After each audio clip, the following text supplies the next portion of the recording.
In the early hours of March 13, 2026, in a quiet suburban neighborhood in Eugene, Oregon, the calm of the night was shattered by the sound of heavy boots hitting pavement and the sharp commands of federal agents. It was 3:07 in the morning when a team of FBI agents, supported by local tactical units, executed a federal search warrant on the home of 36-year-old Gabriel Charles Reed, a TikTok creator known online as Gabe@the-Great-18. What made this raid different from countless others was not drugs, not weapons trafficking, and not financial crimes. The reason federal agents kicked down the door in the dead of night was a series of viral TikTok videos in which Reed openly urged his followers to take aggressive, sometimes violent action against ICE officers carrying out immigration enforcement. This case has sparked intense debate across the country about where the line exists between protected free speech on social media and speech that crosses into criminal incitement or true threats against law enforcement. Tonight, we are going to walk through the entire story in detail.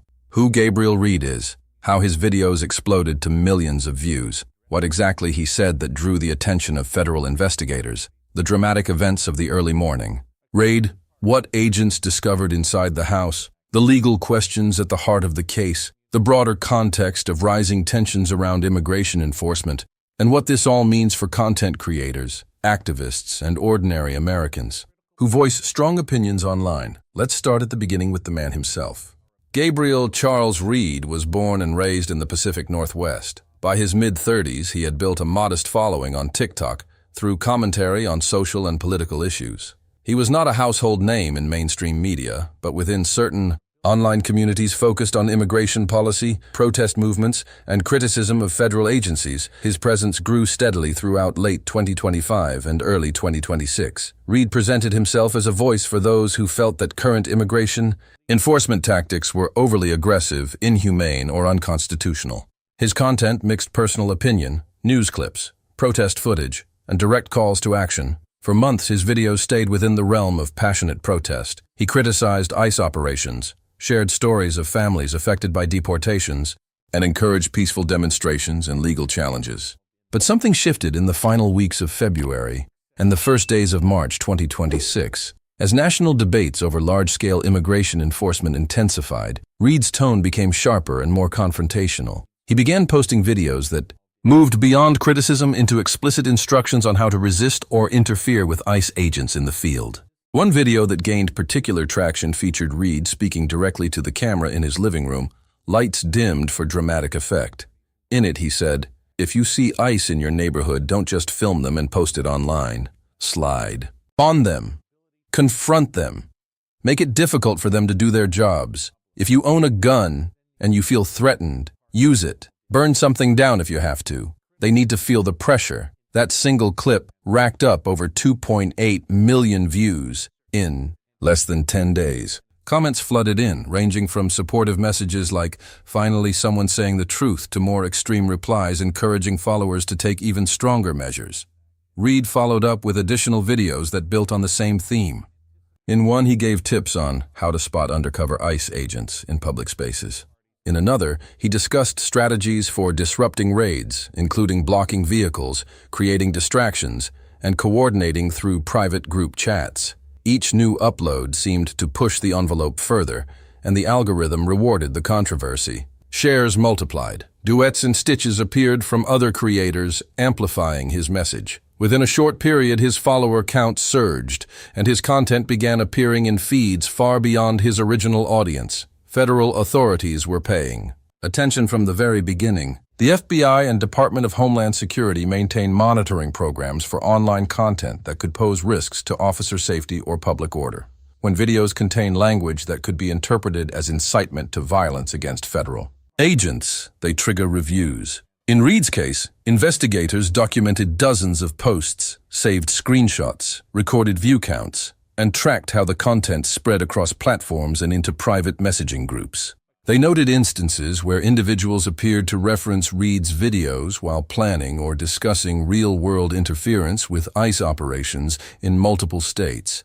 By early March, a formal investigation had opened. Agents gathered evidence, showing that Reed's account was linked directly to his home IP address. They obtained legal authorization for a search warrant, citing potential violations related to threats against law enforcement and possible incitement. The decision to Execute the warrant at 3:07 a.m. was deliberate. Early morning raids are common in federal operations because they increase the chances of finding the suspect at home, reduce the risk of evidence destruction, and allow agents to secure the premises with minimal public interference. On the night of the raid, the scene unfolded rapidly. Agents approached the house quietly at first, then moved in with speed and precision. The front door was breached with a battering ram. Commands of FBI, search warrant, hands up, echoed through the residence. Reed was awakened abruptly from sleep. He was detained on site while agents swept every room for safety. Electronics, including phones, laptops, tablets, and external hard drives, were seized immediately to prevent deletion of data. Agents also collected notebooks, handwritten documents, and other items that appeared relevant to the investigation. The search lasted nearly 4 hours. During that time, investigators discovered more than just digital devices. They found a handwritten manifesto-style document spanning multiple pages. According to reports, the pages contained detailed thoughts on resistance strategies, lists of potential targets or tactics, and further expressions of frustration with federal immigration policy. Several firearms and ammunition were also located in the home, though Reed was not charged with illegal possession at the time of the raid. No arrests for violent crimes were made on the spot, but Reed was questioned extensively before being released pending further review of the evidence. What agents recovered from the seized devices proved even more significant. Forensic specialists were able to restore deleted drafts, private messages, and earlier versions of videos that had never been posted publicly. Some of these drafts contained language that was even stronger than what appeared on TikTok. There were references to coordinating with other accounts, suggestions for doxing or tracking ICE personnel, and expressions of support for actions that could endanger officers. Investigators also found evidence that Reed's content had been shared in private channels where participants discussed real-world plans to disrupt enforcement operations. This brings us to the central legal question at the heart of the case. Where does protected political speech end and criminal conduct begin? The First Amendment provides broad protections for even highly offensive or unpopular speech. Americans have the right to criticize government agencies, protest policies, and express strong opinions about immigration enforcement. However, the Supreme Court has long recognized exceptions for certain categories of speech. These include true threats, statements where the speaker means to communicate a serious expression of intent to commit unlawful violence against a particular individual or group, and speech that constitutes incitement to imminent, lawless action. The key test comes from cases like Brandenburg versus Ohio, which holds that speech can only be restricted if it is directed to inciting or producing imminent lawless action, and is likely to incite or produce such action. Prosecutors in cases like Reed's must prove that the words were not mere political hyperbole or general advocacy, but crossed into direct encouragement of violence that could reasonably be expected to produce results in the near term. Supporters of Reed argue that his videos were rhetorical, angry political commentary in a time of heated national debate, and that no specific plot or immediate threat was outlined. Critics counter that when someone with a large online platform tells followers to slide on agents, confront them, or use guns if threatened, especially during a period when attacks on law enforcement have been documented, the line has been crossed. This raid does not exist in isolation. It reflects broader tensions that have been building for years, but intensified significantly in 2025 and 2026. Large-scale immigration enforcement operations have led to protests, clashes, and occasional violence. Reports from law enforcement agencies have documented a noticeable rise in threats against ICE and Border Patrol personnel, including doxing campaigns, ambushes on facilities, and physical assaults. Some analyses have linked spikes in such incidents to viral social media content that frames agents as enemies rather than professionals carrying out lawful orders. At the same time, content creators and activists have raised concerns about overreach by federal authorities and potential chilling effects on free expression.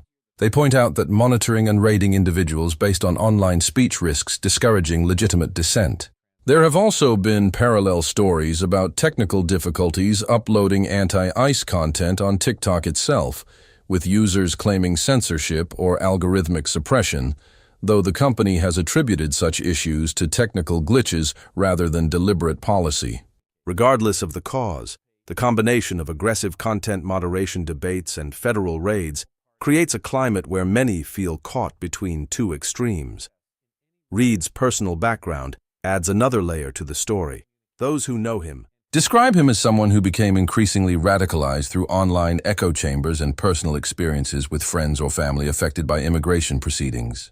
He reportedly worked in low-wage jobs and felt a deep sense of injustice about economic inequality and government power. His supporters see him as a martyr for free speech, while detractors view him as reckless and potentially dangerous. After the raid, his TikTok account went silent. Followers split into camps, some defending him passionately, others distancing themselves or criticizing the escalation in his rhetoric. The investigation continues. Federal prosecutors are reviewing the seized materials to determine whether charges will be filed. Possible counts could include making threats against federal officers, incitement, or related offenses under statutes designed to protect law enforcement.